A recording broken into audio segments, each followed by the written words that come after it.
Welcome to Mrs. True Crime. Today's video is an in-depth look into Australia's first serial killer, John Lynch. It's a tale of deception and revenge. If you are triggered by anything dealing with brutality, feel free to click off this video.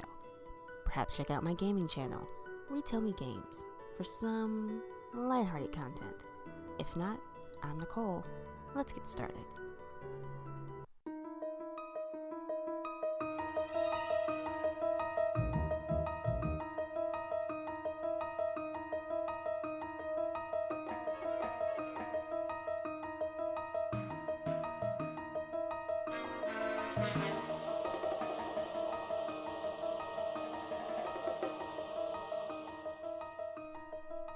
If you Google the first serial killer, the name Herman Webster Mudgett will appear, but we know him as H.H. Holmes.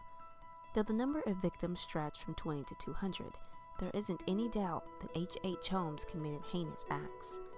The short version is that he constructed what has been called the Murder Castle in Chicago, Illinois during the World Fair in the late 1800s. The castle was 3 stories and had many trapdoors, chutes, and torture chambers. From gas chambers to barrels of acid, H.H. was almost unstoppable, but because of his boisterous personality, he let slip his last and final plan to get away with murder, and in November 1894, he was arrested. 2 years later, he was hung. The 1800s bustled with crime, whether known or not, and though H.H. was one of the worst serial killers, he wasn't the first and wouldn't be the last. In Berrima, New South Wales, on April 22, 1842, a man named John Lynch was hung for the murder of Kieran Landrigan and 9 others. It's hard to say Lynch's reputation preceded him when he rarely had one to begin with. He was born in 1813 in Cavan, Ireland. Not much is known about his childhood, but in 1832, at age 17, he was convicted of false pretenses and sent to Australia to begin his 7-year sentence. He arrived in Berrima and would work as a farm laborer. During his stint as a laborer, he also joined a gang of bushrangers. Bushrangers were those who abandoned social rights in order to rob and steal as a way of life. The gang were known for petty crimes, but Lynch would soon change that. The Old Berry Farm was founded by James Atkinson in 1822. In 1834, Atkinson died, leaving his widow Charlotte to look after the property. But in March 1836, she remarried to alcoholic George Barton and let him take reins of the land. Because of his temper, many of the farmhands despised him, so it came to little surprise when months after his marriage, Barton was robbed and beaten severely by a masked gang. They tied and left him to a fence post. The rumor was that Lynch, who started working on the ranch that year, had something to do with it, though no one could prove it. That was until another laborer, Thomas Smith, was arrested for stealing a saddle, then released without charge. It was thought that Smith ratted Lynch out to the police, and when his body was found some time later, Lynch was again the prime suspect. Lynch and another laborer, John Williamson, were charged and put on trial. Star witness Michael Hoy testified that Lynch, Williamson, and Smith all left the property and returned later covered in blood. But Lynch charmed his way out of a guilty verdict and received his certificate of freedom in 1841. For his first official act as a free man, Lynch went to John Mulligan, who purchased land Lynch stole. But according to Lynch, Mulligan refused to grant him a fair deal of his share. Lynch took this to heart and would return to claim what he felt was rightfully his. But in the meantime, he set off to T.B. Humphrey's farm, a man he once worked for, and stole 8 cows. His plan was to sell the cows and head to Cedar Mountains to work with sawyers. But at Razorback, he ran into Edmund Ireland, an Aboriginal boy with a wagon of goods. Lynch, going by John Sneeling, talked them into traveling with him, and for a while he proved his worth by helping the duo with any problems that arose. At some point, Lynch either got tired of the pair and wanted the goods for himself, so he struck the young boy first over the head with a tomahawk he happened to have. He then did the same to Ireland. He hid the bodies in a cleft of rock, then threw stones over them. He took the wagon and released his cattle. Outside of Sydney, he ran into Thomas Cowper, the owner of the wagon. He'd hired Ireland and his companion to drive the goods. And quick on his feet, Lynch told Cowper that Ireland had fallen ill and was on his way home. Lynch stated that Ireland hired him to finish the journey. Cowper bought the story and arranged to meet Lynch in Sydney, but Lynch would never arrive. Instead, Lynch had someone else sell the goods while he profited from it. Heading back to Berrima, Lynch ran into William Fraser Sr., 45, and Jr., 20, carrying cargo belonging to Samuel Bawtry. Much like before, Lynch talked his way into their good graces and stayed with them for about a week. And also like before, the owner, Bawtry, saw Lynch with his cargo. But this time, the hired hands were still alive. The two passed each other going opposite directions, and Bawtry didn't think too much of the additional hand on his goods. But he should have. Not long after the paths crossed, a constable met with the trio, inquiring about Cowper's wagon and the now reported missing team. The father and son said they hadn't seen it, while Lynch remained quiet. When the police rode off, Lynch decided to kill the Frasers out of fear he would soon be caught. His plan involved the release of cows they had. He declared his cattle had gotten away from him and needed help finding them. He borrowed the father's horse with Junior in tow, while Senior waited by the carts. At a rest stop, Lynch struck the young Fraser with his tomahawk. He returned and told Senior his son was still out looking for the missing animals. As the hours crept on, Senior became antsy and confused, while Lynch waited for an opening. When Senior turned away, Lynch struck him in the back of the head with his axe. Unlike Edmund and his unnamed companion, Lynch shoveled graves for the father-son duo and buried their bodies. In some twisted way, it's possible Lynch had grown to care for them.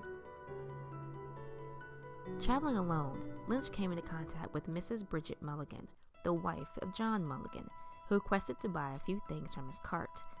Not one to forget a misdeed, Lynch reminded her of the squabble he had with her husband and declared he was owed 30 pounds. She said she only had 9.